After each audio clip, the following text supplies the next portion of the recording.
Hola, buenos días familia, ¿qué tal? Nada, hoy con una super joya posicional de, bueno, seguramente el mejor jugador de todos los tiempos, Magnus Carlsen, en el torneo en el Speeches en Londres contra Firuza.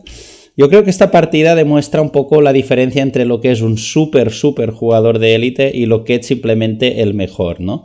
Sobre todo la gran diferencia que hay en los momentos estratégicos, en la comprensión.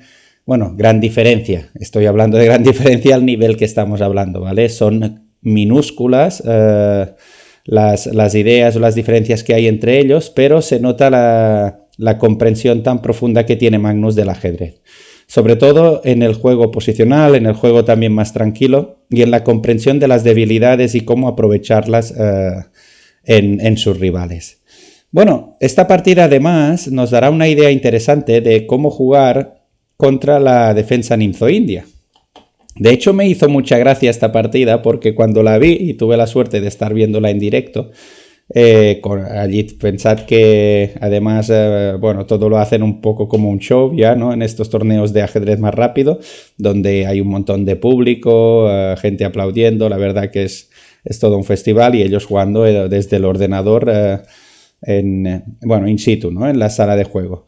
Bueno, aquí ¿qué variante elige Magnus y que me hizo bastante gracia? Bueno, primero elige caballo F3, ¿vale? Esta es una jugada totalmente natural.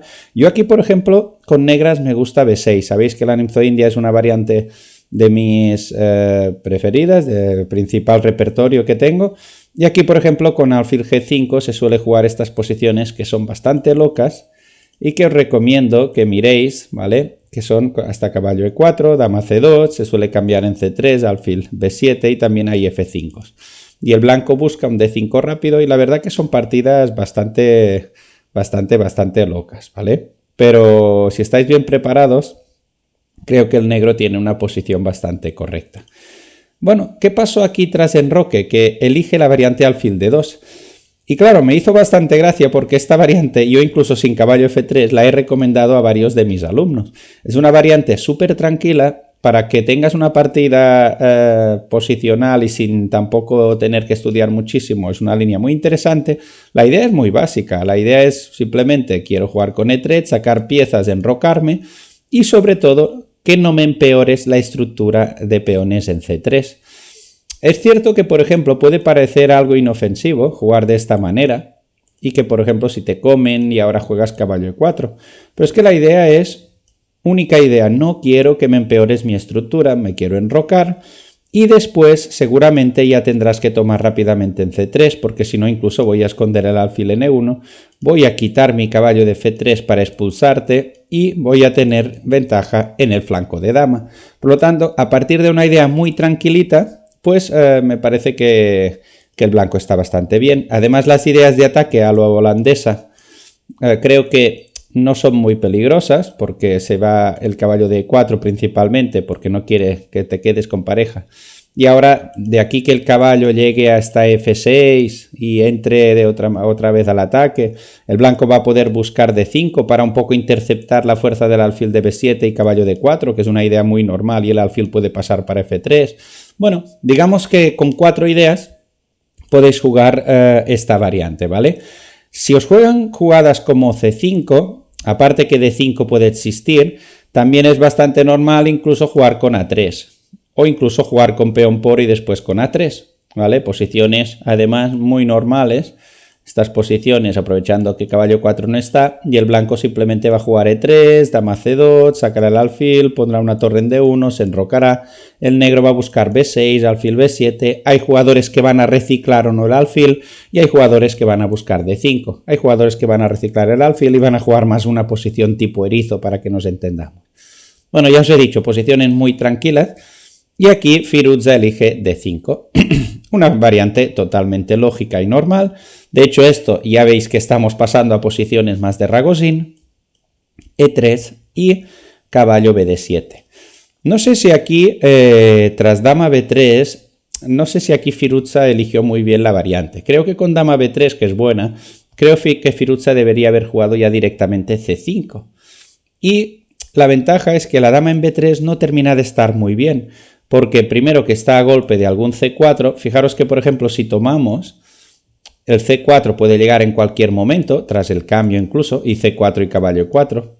Se suele dar la parejita de alfiles a veces a cambio del dominio de la casilla E4 y la ventaja que tendremos después con negras en el flanco de dama, la mayoría de peones.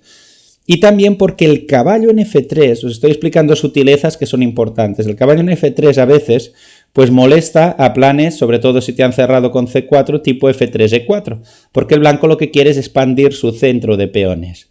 También es cierto que ahora tras peón por peón, por ejemplo, que es la buena, también el alfil puede retomar o también en algún momento hasta podemos estar a golpe de toque en la dama en B3. De hecho, a veces hasta se pueden jugar estas posiciones para después retomar en C5. Pero bueno, es simplemente para que veáis que sería un poquito más normal haber metido el C5 directo. Él juega A5 y ahora, claro, tras peón por peón debes hacer una concesión posicional importante. Debes dar el alfil, porque claro, te acabas de colgar un peón, si no. Además no hay compensación, porque alfil por D2 voy a retomar de caballo. Y claro, Magnus aprovecha muy importante para comer de peón. ¿Por qué? Porque quiere abrir las columnas B y C y quiere romperse con C4 para potenciar también su pareja de alfiles. Quiere abrir la posición. Aquí, por ejemplo, tras C4, la única jugada buena del negro es muy difícil de hacerla, no me extraña que aquí Alireza no la jugase. En lugar de caballo B6, hizo caballo B6, pero la jugada buena es C5. Una jugada un poquito antinatural en cuanto a que el otro tiene los alfiles y le tenemos que abrir la posición. Pero claro, tiene lógica también, fijaros, porque lo que quiere castigar aquí Alireza si hubiese jugado este C5 es la mala situación del rey y más que la mala situación del rey, la falta de desarrollo. Por lo tanto, yo qué sé, si ahora por ejemplo como en D5, pues pueden comer en D4 y de repente caballo C5, lo que os decía de la dama en B3, y el negro se empieza a activar de una manera brutal. Es muy molesto porque sí que tienes un caballo en D4 bueno, pareja de alfiles, pero en cierto modo también te cuesta sacar las piezas y te están golpeando sobre G2, hay caballos E4, las torres y las piezas saldrán rápido. Bueno, digamos que no es para nada evidente. De hecho, con C5 la línea más fuerte de todas no sería C por D, sería dama B2, que ya me parece una jugada muy fina y no fácil de hacer. Un poquito alejándonos de los golpes tácticos o de la mala situación de la dama en B3 y después intentando que sea el negro quien tome para retomar directamente para que la dama no llegue nunca a D5 y me pueda enrocar, que aquí sí que poquito a poco consolidaríamos la ventaja, fijaros, algo así.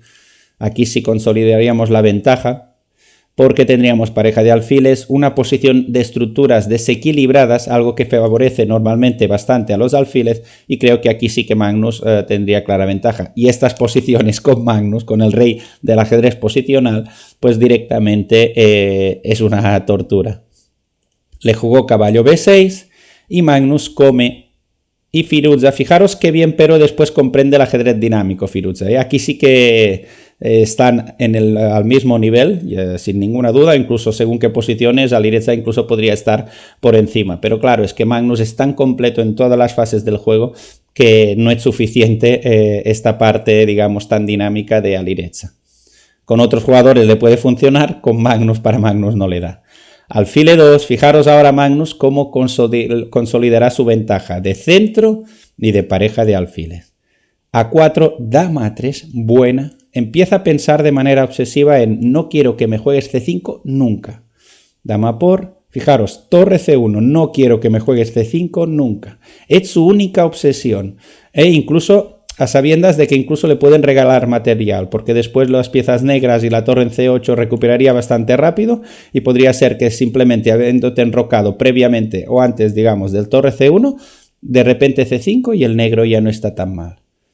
Alfil E6, tocando y tranquilamente torre C2. Todas las jugadas sin parece que esté haciendo nada, pero ya se está preparando para enrocarse, se está preparando para doblarse y para meter máxima carga sobre C7, que pensad una cosa, cuando el peón se tenga que mover a C6 y tendrá que moverse a B6, después el cambio puede ir para presionar en la columna B.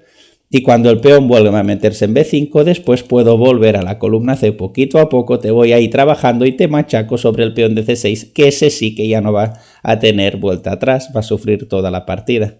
Una clase total a nivel estratégico. C6 enroque, caballo BD7 y torre FC1. La partida es absolutamente brillante porque si os fijáis, aún en la jugada 17 no ha creado ni una amenaza. Esto creo que es muy importante que os fijéis, que nos fijemos los jugadores, porque nosotros normalmente intentamos buscar más cosas constantemente. Esta gente te coloca las piezas bien y las cosas caen de manera natural, ¿no? Como hacía el grandísimo Capablanca en su momento, ¿no? Torre 8, torre B2, apretujando en B7. Si esto además añadimos que es jugado a ritmo rápido, ya me parece directamente de locos, B5 y alfil B4, buenísima, bloqueando todas las casillas negras, dominando C5 y apretando ya también para liberar este caballo y dejar el alfil en F3. Fijaros qué clase de dominio de casillas negras en este caso. Alfil F5, intenta dominar, controlar esta jugada y caballo D2 buena. Claro, sencillamente viene alfil F3, sencillamente si se cambian un par de piezas se te va a doblar y el de C6 está clarísimo que va a caer. La posición es directamente, yo diría, desesperada, ¿no? Porque yo que sé, al soñar con alguna casillita se ve muy lejano. Es lo único con lo que podría soñar el negro. Imaginaros, cambiamos un par de piezas en E4, lo cambiamos todo y de repente un caballo llega a C4. Allí, si eso fuese posible, estaríamos tapando lo que sería la debilidad de C6 y eso nos lo podemos creer un poquito. Pero bueno, Magnus está claro que no te lo va a dejar hacer. Caballo E4 y aquí en lugar de irse, pues simplemente entiende que ya es la hora de expandir su centro. Primera jugada, jugada 21, primera jugada de amenaza que hay en la partida, ¿no? Pero ahora fijaros que las amenazas se van a multiplicar de repente porque te van a meter E4, porque se te van a volver a doblar y te van a empezar a simplemente ganar material. Alfil G6, E4 buena, no puede haber sacrificios en ningún caso. Otra cosa que me parece increíble de estos jugadores tan técnicos es que además, fijaros cómo de repente, si se le ocurre a alguien sacrificar una pieza, simplemente fijaros cómo la dama y la torre defiende por tercera y por segunda. Está clarísimo que no va a existir nada, entre otras cosas porque la dama domina casillas muy importantes que hacen que no pueda haber nunca problemas de rey. Esto es la gran virtud que tienen este tipo de jugador, ¿no? Siempre la pieza está en la situación perfecta que hace que en un movimiento, si la necesitas, aparte que controla casillas muy buenas, pues pueda venir a defender a su rey. Dama E6 no puede entregar, sería una locura. Y dama C3 machacando sobre C6 y además forzando a jugadas muy tristes que además van a venir con regalo extra, con D5. Caballo F6. Fijaros cómo le busca complicaciones todo el tiempo. Está claro que esto sería un error importante porque está la torre de C1 en el aire, no puedes comer, hay una intermedia aquí. Pero bueno, Magnus simplemente se triplica, máxima carga sobre C6 y además este peón ya cayendo. Pensad cómo está ganando a un jugador de super élite como es Firouzja. Torre C8 y durísima D5. Calculó un minutito y dijo D5 buenísima. Hay que calcular un poquito porque hay que ver si las dos torres por la dama pues será suficiente porque hay un caballo E8 y además fijaros que de manera lineal vamos a hacer el cálculo aquí sin mover piezas. ¿Cómo? Dama por, torre por, caballo E8 y se te ocurre hacer alfil por B5 y de repente hay un dama B6 en el final de línea con jaque comiendo el alfil y defendiendo el mate en E8. Siempre hay trucos, siempre hay peligros, ¿vale? Pero Magnus analiza esta posición y fijaros de qué manera va a sellar esta partida, con qué técnica, con qué elegancia. Peón por peón, calcula todo y aquí simplemente le dice, mi idea es comerte. Además, fijaros cómo está consolidando los alfiles y el peón pasado, ¿no? Dama E3 jaque, rey E1 y no se puede ni mover y alfil D3 y aquí viene ya el resultado final. Si me pedís si lo vio todo cuando sacrificó la dama por las dos torres, no tengo ninguna duda, ¿vale? Porque vio hasta aquí, torre por E8, esta jugada no le daba miedo, convierte la posición en torre por 2 piezas y ahora fijaros con qué técnica y elegancia va a ganar el final. Le tira D6 y ahora A3. No quiere que haya ni una pieza suelta y las 2 próximas jugadas serán alfil E2, torre D1. Finito. Fortaleza en todas mis piezas, la dama queda ridiculizada totalmente y voy a ir expandiéndome tranquilamente, para coronar, y tienes que abandonar o tienes que dejar la dama en D7, que además vas a perder muy rápido, ¿no? Alfil E2, fijaros, y tras torre D1 abandona. No daría nada si te quedas aquí. Y ahora, yo qué sé, es que tampoco te pueden mover, ¿no? Aquí lo único que haría seguramente Magnus sería dejar su rey a buen recaudo, lo dejaría en G1 o en H1, para simplemente hacer alfil por y D7 y ganar la partida. Desbloquear la dama y ganar la partida, ¿no? Una partida de un nivel posicional de locos, ¿vale? Jugado a ritmo rápido, sigue siendo el número 1, no hay nadie como él. Otra cosa es a veces sus actitudes, que a veces sí que son más, lo diremos sospechosas en según qué momento, ¿no? A la hora de competir o de que pierda alguna de las partidas de las pocas partidas que pierde en su vida. Al final es un ejemplo para todos los jóvenes jugadores de ajedrez, que es un auténtico ídolo. Y nada, simplemente enhorabuena a este super genio, este crack, que nos gustaría ver más delante de los tableros, porque estamos hablando, yo creo sin ninguna duda, del mejor jugador de todos los tiempos. A nivel posicional ya veis que es una mejora de todos los jugadores, pero además digamos que añade una parte también de cálculo y de precisión, digna de lo que es él, ¿no? El número 1 sin ninguna duda. Nada, cracks, un abrazo muy grande. Menos de 2 meses para el Open de Menorca, para el Masters y el Open A y el Open B. 460, 470 jugadores esta semana ya entre el Open A y el Open B. Récord de récords en la 5ª edición del Open Chess Menorca. Estamos muy felices. Ultimísimas plazas, os esperamos. Pero ya no queda prácticamente plaza. Animaros, si alguien tiene dudas, pues que tenga dudas 2 o 3 días como mucho, si no el viernes o el sábado, prácticamente estamos en sold out. Un abrazo muy grande, aquí David Pons desde Menorca. Adiós.